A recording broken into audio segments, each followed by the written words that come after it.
in discovery of yourself, I think there are lots of ebbs and flows. You will like go through avenues of where you really enjoy something and then you grow out of it. Or you may revisit it later on in life. So like for me and poetry. Ooh, me and poetry. That's a good title, me and poetry. So me and poetry, we kind of have this, we've had this relationship on and off my whole life. Like I used to like sit on the floor of my bedroom and shout out Christian. I put her name out there. She's the girl I liked when I was in elementary school. When I was in second grade, I would write Christian letters. And and I would want them to be so perfect. I remember also I had a songbook and I tried to write this song called Ooh, Little Sweet Thing. And I tried to sing it to another girl and I never completed the song, but I didn't know that poetry was birthed in me, that words were in me, and I treated them with such revere. So I fast forward to 2017, I start a blog called The Clarification of I. And behind the keyboard and behind the screen, I found a part of myself that I hadn't visited in a very long time. And then fast forward to last year, I'm back in school. Yes, I am a university student. I'm really looking for, you know what motivated me to go back to school? I was around people who had their degree. And then I also saw the demographic that said the lowest demographic, the demographic without a college degree is the Black male. It's the highest percentage in our country that does not have a college degree. But Black women are the highest percentage that do have a college degree. And I was like, I need to go get a college degree. So I need to have that education, of course. And then also I want my son to see like, okay, yeah, my dad finished. And then I want my mom to be proud of that. But poetry has always been there. I had a poetry class this past semester. And honestly, at first I didn't want to take it, even though I enjoy writing. I was like, I don't know if I want to take the class. Like, I don't know if I want to, but I ended up enjoying the class, enjoying writing poetry. And I got introduced to some pretty dope poets. Let's go. Thank you for listening to By Far the Dopest Version. This podcast is sponsored by Frame of Reference. The series explores the vulnerable and often hectic lives of a close group knit of friends and provides a truthful evaluation of how fear and past misfortunes can define our present point of view. You can stream season 1 of Frame of Reference on the Roku channel, Tubi TV, or Prime Video. Welcome to By Far the Dopest Version, where culture, poetry, and truth collide. Today, we celebrate the legacy of a revolutionary wordsmith. You heard me talk about it in episode 1. And I'm talking about the one and the only Nikki Giovanni. All right, she was known as a poet of resistance and resilience. Giovanni's work has transcended generations, reminding us that survival itself can be a radical act of joy. In this episode, we dive into her iconic poetry and its enduring influence on activism and identity. So in my poetry class, we would get, of course, we would have assignments. Different poets. Of course, there's only 2 that stick out to me right now, Nikki Giovanni and Audre Lorde. And in the discovery of these 2, I was blown away. First of all, to be able to take words and place them on paper and make someone feel something that someone can identify, like you identify with what I say, I think that is dope. Yes. Especially like if you write something, or if I was to write something and someone came up to me and was like, yo, I really enjoyed this. I'm like, oh, you connected with that? Like that pays me enough, the connection, not monetarily, not anything like that, not praise, not followers. It's the fact that you connected with it. Yeah. Like that something in you had a shared experience and that you were able to see that through my poetry, through my words. So Nikki Giovanni's contributions are countless. I was going through the award list for her and oh my goodness, highly decorated. Highly decorated. All right. She was a doctor of poetry, and I want to make sure I get this right. She was at Virginia Tech for a very long time. And I think she had most recently retired and left Virginia Tech. But was kind of like a professor adjunct. I think that's how you say it, where she would be in and out of there. Her contribution to the Black arts movement, to the arts movement overall, And her position as a poet who spoke unapologetically about love, pain, and freedom. It's those freeing elements of poetry that release the human side in you. And we're talking about three of the things that we all experience. We experience love, we experience pain, and we want to experience freedom. I feel like some of us have experienced freedom, and others of us are still bound down. Whether it be by self-doubt, whether it be in a relationship you're not supposed to be in, or at a job that is dragging you down or anything like that. Some of us are experiencing all three of those at the same time in a negative way. Some of us are experiencing all three of those in a positive way. Right. And then there's the in between, how life goes in and out. So I definitely implore you to go and check out some of Nikki Giovanni's work. She has and two of those works I want to talk about are like Ego Tripping and Knoxville, Tennessee. So Nikki's words, they read like an ancestral songbook, right? You know, there's equal parts defiance and reverence, and it's stitched together with history and hope, right? So, for example, in Ego Tripping, I'm just the first stanza. I was born in the Congo. I walked the Fertile Crescent and built the Sphinx. I designed a pyramid so tough that a star that only glows every 100 years falls into the center, giving divine perfect light. I am bad. Like, what? Come on. That's the first stanza. And I mirror that to Audre, even though I'm giving flowers to Nikki Giovanni, I mirror that to Audre Lorde too, who had a poem that references the toughness of and the brilliance that lies in Black people and from these in Black women. So it was a dope thing to see that in their art. And of course their art transcends ethnic groups, definitely transcends ethnic groups. Yeah. But I definitely think when you are talking about a poet who came up during the time of the civil rights movement, there are going to be references in their art to where it touches on the culture, because it has to. It absolutely, because that's their truth. Yeah. That's what they saw. I think as an artist, as a poet, you, of course, in fantasy land, but I think your source material is usually what you've gone through, what you've seen others go through. And like for me, this is one of the regrets I have about, like, my grandfather passed away. And I think when your grandfather passes away, you like you as you're growing up, you see them through a kid's eyes. And then as I got older, I never asked them the adult questions, because I always viewed myself as like, I'm grandson. Yeah. So I don't have, am I even allowed to ask these questions? My granddad grew up in Marshall, Texas, right? So he's a East Texas guy. And my mother told me about a time when he was younger, and I should have clarified the story, but I believe this is how it went. When he was younger, he was walking on a sidewalk, and a gentleman came up to him with a lit cigarette and put it out in the middle of his forehead, just because he could.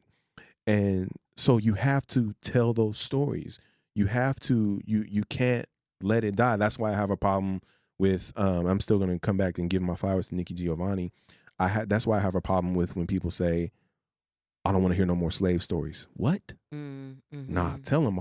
First of all, we haven't even heard the real horrors of slavery, and not to go too deep off into it, but I've never heard. I came in contact with this Jewish gentleman when I was going to buy cigars at the Humidor. Shouts out to the place where I get my cigars from. Through conversation, he let me know that he was Jewish, and he was telling me how many languages he spoke, and as we're going through it, and I'm really interested. And then he came, he was talking about when he went to high school, he had to take a language arts credit. Okay. And he was like, well, I speak 7 languages. So he was like, the school was still telling him, well, you have to do a language. He was like, well, I already speak Spanish. He was like, I already speak French. He said, I'm Jewish. I'm not learning German. Okay. And I was like, he said, in my culture, in my religion, we have a saying that says never again. That is correct. Yeah. And I took from that he is 100% absolutely correct. For one, never again, I believe that was an atrocity, just like slavery was an atrocity. So I'm not going to harp on it too much longer, but you will never hear me say, don't tell that story no more. Right. Because you'll never hear a Jewish person say, don't talk about the Holocaust. No, Excuse me? They continue to say never again, so it doesn't happen again. Absolutely. So history doesn't repeat itself. Yeah. Yeah. But somehow we can't talk about but I think it's because we're in America. That makes sense. You know, that makes sense. It's hard sometimes putting the mirror up and saying, yeah, this was you. So it's almost like we'll try to rewrite history. And yeah, that's why artists are so needed, because they take history and put it in a time capsule, and they're saying, like, this is what it was like for me. This is what it was like for Nikki Giovanni at that time. And we have to capture that truth 100%. Thank you for listening to By Far the Dopest Version. So I speak about that because it's about the lineage, and it's about the brilliance that comes with what is being said and what is being left. Nikki Giovanni was very interesting to me. On her, I think it's her left forearm, she had a tattoo that said "Thug Life." Okay. So she got it after Tupac passed away, but because Tupac himself was a poet. Most definitely. She never, no matter how elevated her art was, she never took herself away from the culture per se. Yeah. So she was very much ingrained in it, and I really appreciated that about her, and just how beautiful and eloquent everything that she did was, right? Some of her poems were parallels of hip hop's tradition of self-mythologizing and self-empowerment. That you have to empower yourself. You have to talk about the myth, I put myth in quotes. You have to talk about the myth and the strength to be able to endure some of those times, especially I would say especially for a woman during that time. Most definitely. And where she was coming up in, and you had to be brave to be able to speak out and say these things, because people didn't appreciate it. Correct. They don't want to hear that. They don't want to hear that from you. It reminds me of that. I don't know who said it, but they told LeBron, like, shut up and dribble. Oof. I forget. Yeah. It's just like, you just want me to just be quiet and just take whatever. And it's like, oh my gosh, like I can't do that. So that form of poetry that she gave, it helps shape my understanding of resilience and vulnerability. To be able to access yourself in such a way that you're giving parts of your soul to people in a book, in a reading. You're opening your soul up to judgment, and that is not an easy thing to do, especially in art. And art is probably one of the most judgmental art forms besides being at church. Shout out to church. Shout out to church. Yeah, but it's a judgmental art form. Poetry, art period, painting, film. It is a very judgmental art form, because people are consuming these things. That's why when you release these things, and to the poets out there, or to the filmographers, to the directors, when you release these things into the world, don't worry about the comments. Yeah. Because I can guarantee you something. One person likes it. And I get talked to all the time. Would you do it for one person? And it's easy to be like, yeah, I'll do it for one person. And then you see you got one like, one listener for 10 months straight. You still satisfied? You like, wait, what's going on? What am I doing here? You said you would do it for the one person. Exactly. So this is your test. You gonna do it for the one person or not? But Nikki Giovanni got more than one person. She spoke to masses. She gave light in dark places. She helped people recognize things within themselves that they did not know about. So I really, really appreciate that. Poetry, it isn't just a mirror, though. Like I alluded to earlier, it is a megaphone for the things we whisper when the world won't listen. Tailored media and events that feed your undiscovered needs, period. The Watts Dome is an energetic hub on Patreon, inviting you to join our creative community. Members can access exclusive content, interviews, including special episodes from our top podcast, It Doesn't Work That Way, By Far the Dopest Version, and Everything Hidden. Additionally, Subscribers will receive invites to special live events in cities like New York, Atlanta, Miami, Dallas, and Los Angeles, as well as unique tutorials. You know how many times I have sat down with my notebook, a tear coming out my eye, like, oh, wow. Wow. And maybe I'll share some of these poems one day. Yes, but it is a megaphone. It really is. It's where you can go to get the feelings out about things happening in society, things happening in your love life, things happening in family. And if you have a journal of it, it's a safe place for you to really go. And we need people like Nikki Giovanni. I'm glad we had her. Yes. And I'm currently I'm on a search for poets around my age. Okay. Because I want to know. I want to know okay, who's writing what, and who's this and who is this person. Because while I do appreciate the classics and going back and getting everything and having access to that, I do want to know who is in my generation that is really writing very well. Because why? I want to learn. Yeah. I want to see. I get amazed when I see people's poetry, and I'm like, how did you think to write that? Right. And it's the feeling. Well, can I share one too? Because when you talk about Nikki Giovanni, and I think about her putting her poetry out there in the world and her activism, like, that she had enemies, that she had people that was against her because it was so conscious. But when you talk about poetry, and I think this is the beauty of your episode, the dopeness of it, I automatically go through my Rolodex in my mind, like, what stands out? What poem stands out? So when I think about Nikki Giovanni and how she overcame, I also think about one of my favorite poems that keeps me grounded. Am I okay to share it? Yeah, please do. Okay, perfect. So it's by Charles Mackay, and it was written, he was alive from 1814 to 1889. So he is, I believe, Irish or English, and I know that's bad if I don't get those right. So Scottish. Sorry, he's Scottish. Because I know it's since they I get it. get us like, right, no, yeah, represent us right, because we do the same thing, represent absolutely. But the poem is called No Enemies. And I think about this poem when you talked about Nikki Giovanni. But she went out there and she left what she had to do anyway. So just quickly, you have no enemies, you say. Alas, my friend, the boast is poor. He who has mingled in the fray of duty that the brave endure must have made foes. If you have none, small is the work that you have done. You've hit no traitor on the hip. You've dashed no cup from perjured lip. You've never turned the wrong to right. You've been a coward in the fight. So thank you, Nikki Giovanni, for not being a coward in the fight. Oh, that's dope. Thank you for having enemies and being okay with them and still putting your dopeness into the world. That's dope.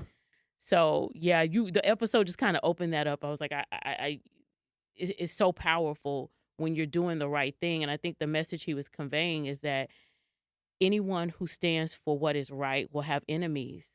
And that the person who has no enemies lived like a coward, possibly never kind of facing anything.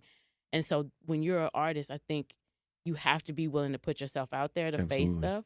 And that's what's amazing. So yes, we want to hear your poetry. What is it that you have to tell us, Joe? What's the dopeness that you have to tell us? You're right. No, first of all, I really do enjoy that poem because you're not going to rub shoulders with everybody. Yeah. It's not going to be high fives and hugs everywhere you go. Even when you intentionally try to do the good things, you can be the purest of souls. People didn't like Jesus. Hello. Okay. So you could be the purest of souls and have the best intentions for someone, or be totally oblivious to even who they are, and they will not like you based off of solely whatever is going on within them. But you are 100%. That's a beautiful poem. I love it. I need that link. Sending it. Sent. No, that is great. 100%. So Nikki Giovanni is dope. And of course, as I'm in discovery of becoming the dopest version of myself, I'm continually diving into things that were foreign to me, like Nikki Giovanni, like Audre Lorde. It's important to me that I read them, that I dive into James Baldwin. Now, her and James Baldwin have this beautiful discussion on YouTube. If I love you, I can't lie to you.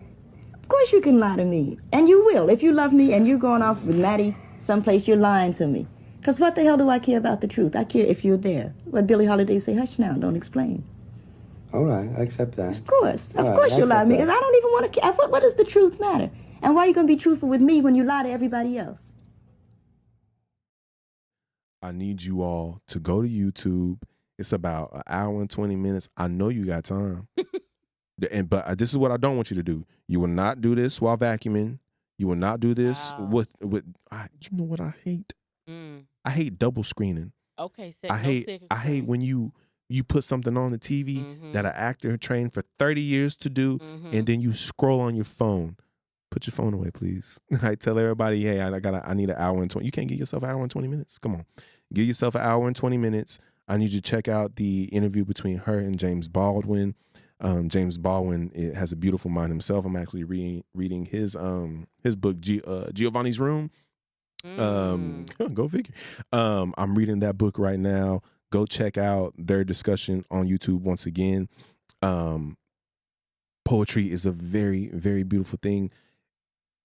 I have to say, I would love to hear some of y'all's poetry. So this is what we're going to do. I need you to like, comment, and subscribe, right? Then I need you to go to wattsproductions.com/podcast.